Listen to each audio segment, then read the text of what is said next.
کہ ذی الحجہ کے 10 دن وہ ہیں جن کو افضل ایام دنیا کہا گیا ہے. یہ دنیا کے سب سے افضل ایام ہیں کیونکہ اللہ نے ان دنوں کی راتوں کی قسم کھائی ہے. والفجر ولیال عشر، اللہ نے 10 راتوں کی قسم کھائی ہے.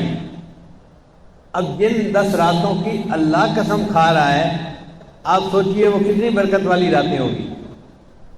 علماء نے لکھا ہے کہ حاجی کے حق میں یہ 10 راتیں شب قدر کی مانند ہوتی ہیں. چنانچہ وہ ذی الحجہ کے روزے رکھے، رات کو عبادت کرے اور اپنے رب سے مانگے.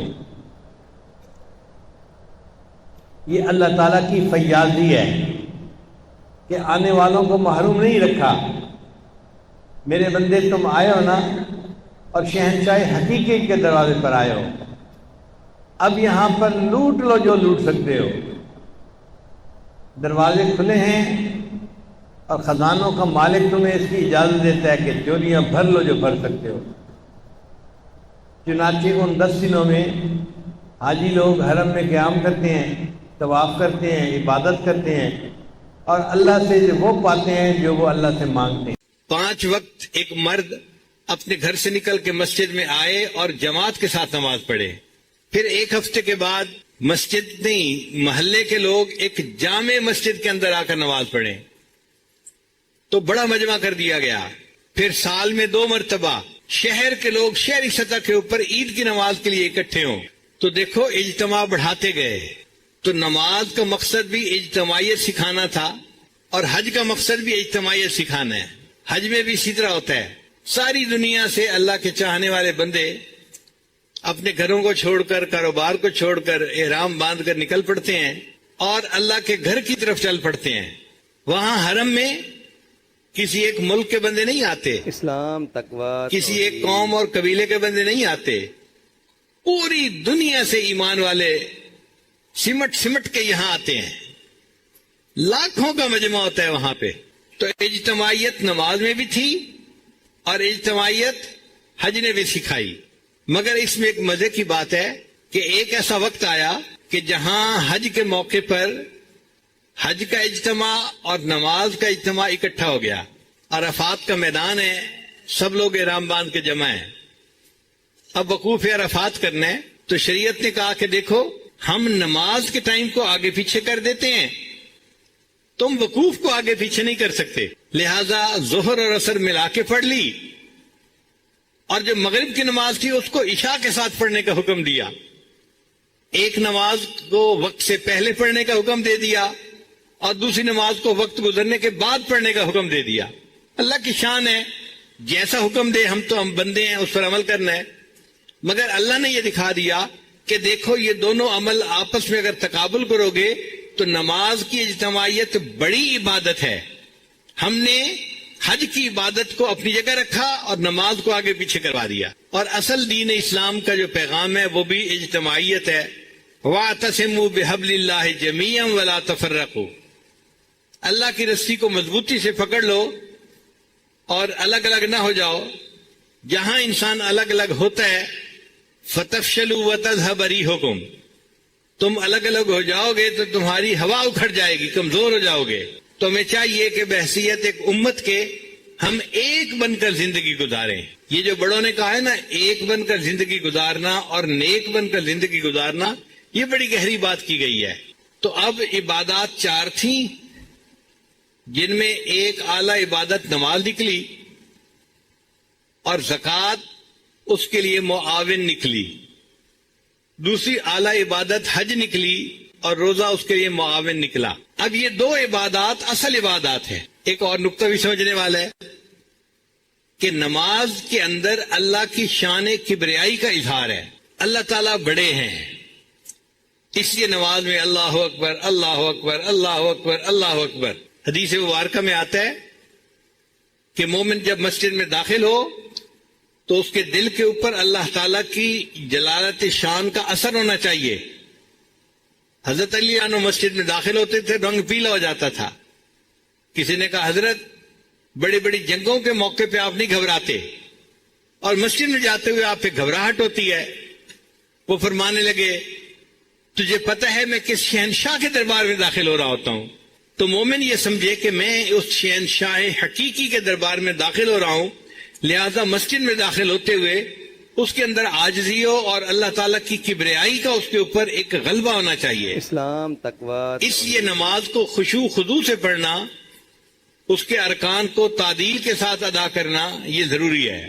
تو ایک ہے اللہ تعالیٰ کی شان کبریائی کا اظہار، وہ نماز میں ہوتا ہے. اور یہ نماز اتنی ضروری کہ فرمایا اگر تم حالت جنگ میں ہو، تم دشمن پہ حملہ کر رہے ہو، دشمن تمہارے اوپر حملہ کر رہا ہے، اس حال میں بھی تم اپنی نماز نہیں چھوڑ سکتے، ادا کرنی پڑے گی.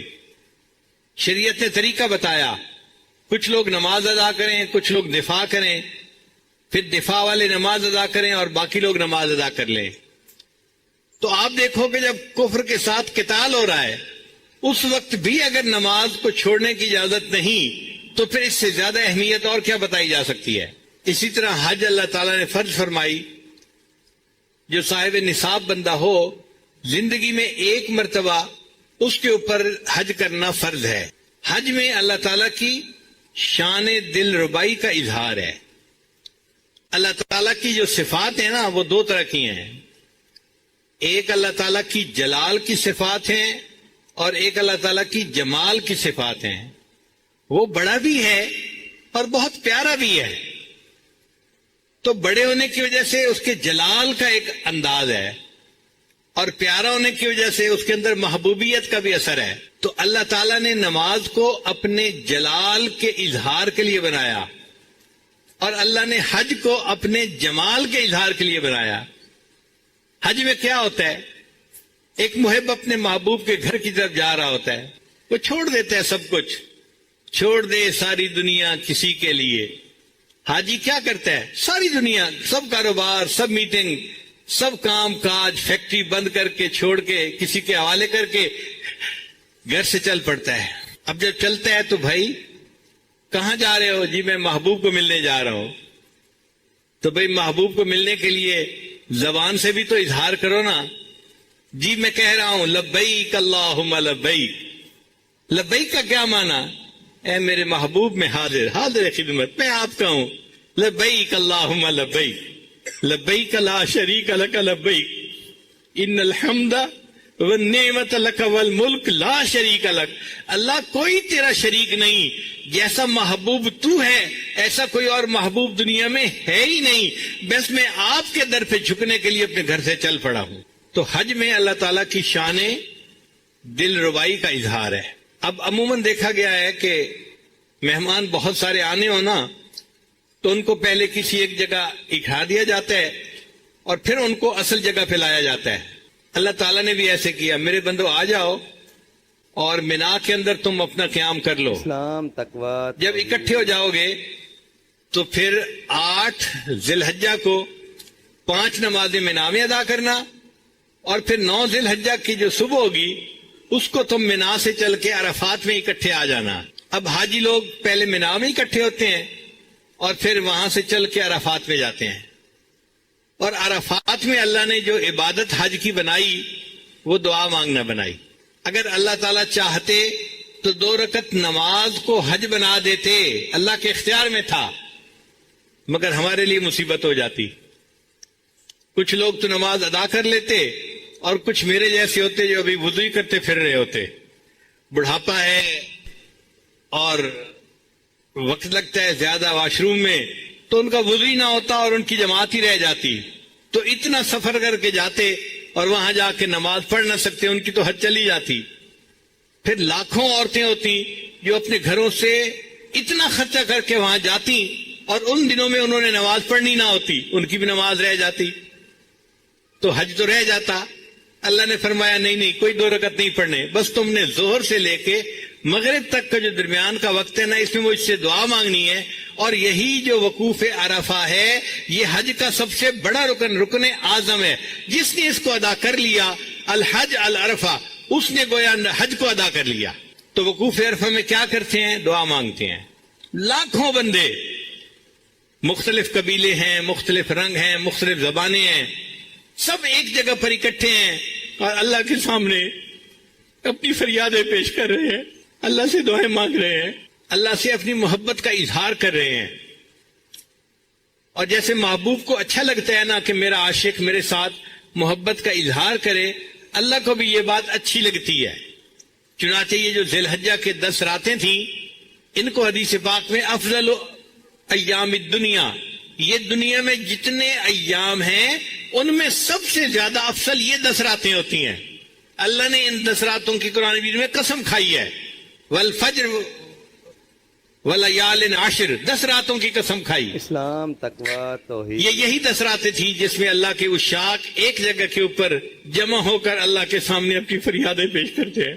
تو حج میں اللہ تعالیٰ کی شان دل ربائی کا اظہار ہے، اور نماز میں اللہ تعالیٰ کی شان کبریائی کا اظہار ہے. اور یہ واقعی محبت ہی کا تعلق ہے کہ بندہ اللہ کے گھر میں جاتا ہے اور وہاں جا کے جو مانگتا ہے اللہ اس کو عطا فرماتے ہیں. چنانچہ حدیث پاک میں آتا ہے کہ جس بندے نے حج کر لی، رجع کیوم ولدت امہ، وہ اس طرح اپنے گھر واپس لوٹتا ہے جیسے اس دن پاک تھا جب اس کی ماں نے اس کو جنم دیا تھا. پیدا ہونے والے دن جس طرح بچہ پاک ہوتا ہے گناہ سے، یہ حج کرنے کے بعد اس طرح گناہ سے پاک ہو کے واپس آ رہا ہے. اتنا بلند مرتبہ کر دیا، اتنا اجر عطا کر دیا. اس لیے نبی علیہ السلام فرماتے ہیں کہ میں نے عرفہ کے دن اسلام، تقوی. شیطان کو اتنا ذلیل ہوتے ہوئے دیکھا کہ اتنا ذلیل ہوتے ہوئے تو کہیں اور نہیں دیکھا. یا تو بدر والے دن شیطان کو ذلیل ہوتے دیکھا تھا، یا پھر عرفہ میں ذلیل ہوتے دیکھا. وہ اپنے سر میں مٹی ڈالتا ہے، چیختا ہے، چلاتا ہے، میری سالوں کی محنت ضائع ہو گئی. اور اللہ تعالیٰ آنے والوں کی ہر دعا کو قبول فرما لیتے ہیں. اللہ تعالیٰ نے حضرت آدم علیہ السلام کی توبہ کو بھی وہیں قبول کیا تھا. میدان عرفات میں ایک چھوٹی سی پہاڑی ہے، اس کو جبل رحمت کہتے ہیں. آدم علیہ السلام جب وہاں پہنچے تھے تو اللہ نے ان کی توبہ کو قبول فرما لیا، اور یہ بھی فرما دیا کہ میرے پیارے نبی علیہ السلام، آپ کی اولاد میں سے اگر کوئی بندہ گناہ کر بیٹھے گا اور اسی جگہ کا توبہ کرے گا، میں اس کی بھی توبہ کو قبول کر لوں گا. تو وقوف عرفہ کی یہ نعمت ہے جو اللہ تعالیٰ جس کو چاہتے ہیں عطا فرما دیتے ہیں. اسی حدیث پاک میں آتا ہے کہ جو بندہ وقوف عرفہ کرے اور پھر اس کے بعد یہ سمجھے کہ میری مغفرت نہیں ہوئی، اللہ تعالیٰ اس بندے سے ناراض ہوتے ہیں. اگر کوئی سخی کے دروازے پہ جا کے مانگے اور پھر یہ کہے جی کہ مجھے کچھ نہ ملا، تو سخی کو غصہ آتا ہے. تم کون ہو یہ کہنے والے کہ میرے دروازے سے کوئی بندہ خالی جا سکتا ہے؟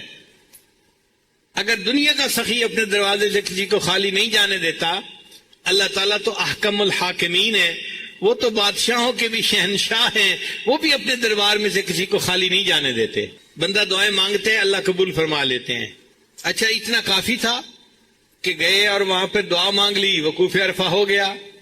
فرمایا نہیں، ابھی کام مکمل نہیں ہوا.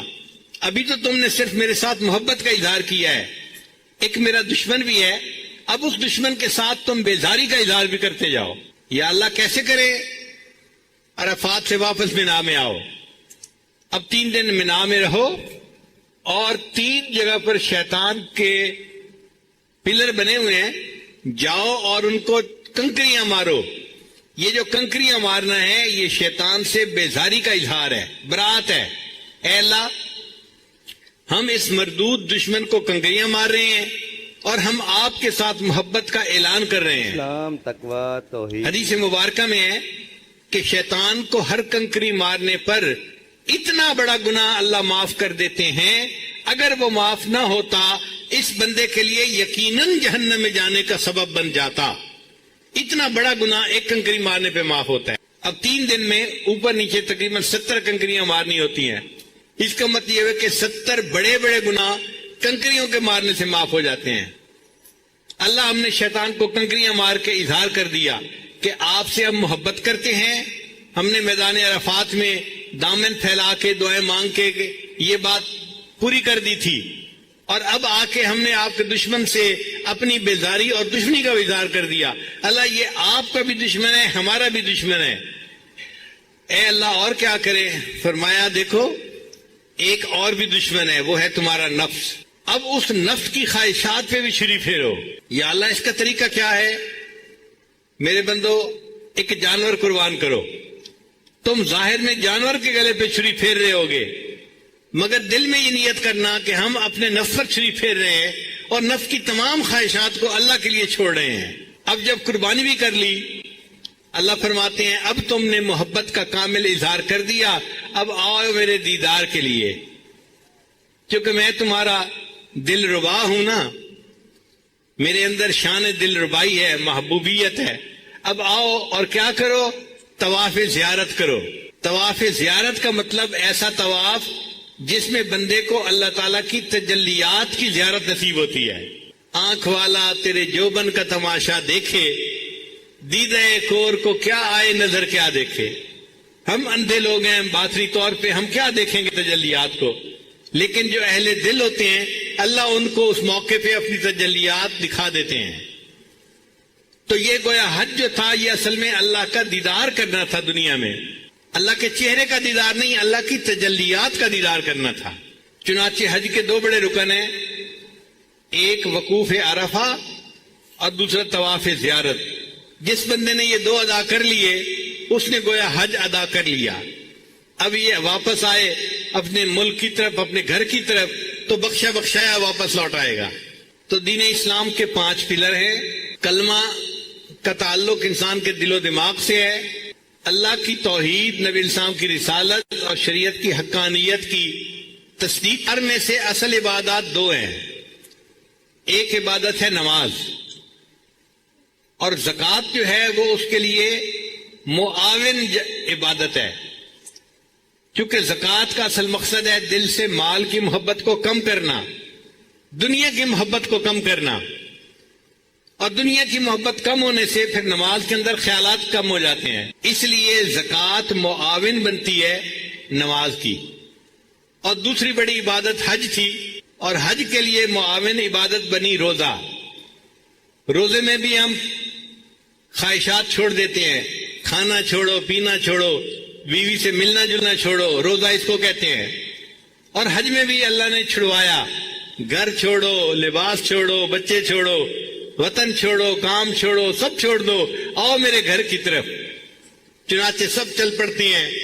ایک جگہ میقات آتی ہے، فرمایا یہ جو تم نے پہنے ہوئے تھے کپڑے یہ بھی چھوڑ دو، زیب و زینت بھی چھوڑ دو، اور پابندیاں لگا دی، تم بال نہیں کاٹ سکتے، تم ناخن نہیں کاٹ سکتے، اس لیے کہ تم عاشق ہو، اور عاشق کو ظاہری زیب و زینت کا نہیں مسئلہ ہوتا، وہ تو اللہ کے عشق میں بے حال ہوتا ہے اور پکار رہا ہوتا ہے میرے محبوب میرے محبوب میرے محبوب۔ اللہ ہم کیسے پکاریں؟ فرمایا تم پکارو لبیک اللہم لبیک لبیک لا شریک لک لبیک ان الحمد والنعمت لک والملک لا شریک لک۔ تو مومن لبیک کہتا کہتا اللہ کے گھر کی طرف جاتا ہے اور حج کر کے پھر گھر کو واپس آتا ہے۔ اسلام تقوی۔ اب جب یہ حج کرنے کے لیے نکلا تھا تو شریعت نے حاجی کو حکم دیا کہ تم حج کرنے جا رہے ہو، رشتہ داروں کے گھر جاؤ، دوستوں کے گھر جاؤ اور ان سے اپنی غلطیوں کی معافی مانگو، سب کو منا کے جاؤ۔